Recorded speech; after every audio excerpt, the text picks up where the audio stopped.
المغرب سيكون المغرب أمام اكتشاف ثروة نفطية جديدة في صحراء المغرب. هذا الخبر هذا مناسب لكل مغربي حر. شوفوا التوقعات ديال 2026 ليلى عبد اللطيف. واحد النصيحة خوتي الجزائريين ما خصهمش يتفرجوا في هذا الفيديو هذا، لان غادي تجيهم واحد السكتة قلبية اللي ما نبغيوهاش لخوتنا الجزائريين ملي غيسمعوا هذا الخبر هذه ديال ليلى عبد اللطيف. التوقعات ديال 2026 للمغرب.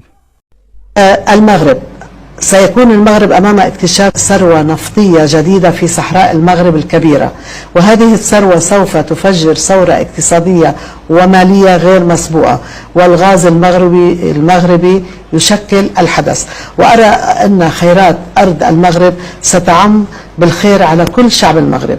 سنسمع صدور قرارات ملكية تصب في عملية انفراج الأوضاع المعيشية في المغرب خلال الفترة القادمة. سيكون المغرب خلال المرحلة القادمة على موعد مع حدث رياضي عالمي، وسنقول للمغرب للمرة الثانية والثالثة مبروك مجددا للمغرب. وسنرى الفرحة تعم شوارع المغرب بسبب حصول هذا الإنجاز الرياضي الكبير. المغرب عندنا شيء توقعات للمغرب؟ سيشهد المغرب خلال المرحلة المقبلة تغيير حكومي بارز مع ظهور وجوه جديدة إلى الواجهة السياسية في المغرب، مع بداية إصلاحات شاملة تعم المغرب وبقرار مباشر من الملك المغربي بهدف كمان محاربة قضايا الفساد. حتحصل بكل الدول إن شاء الله، كله حيحارب الفساد في كل دوائر المغرب.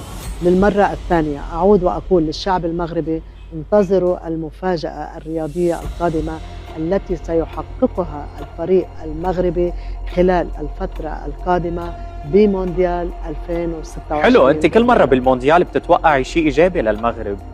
هي ومصر حتى بالسعودية يمكن حكيت عنها قبل كمان، فريق الهلال يوصل. صح.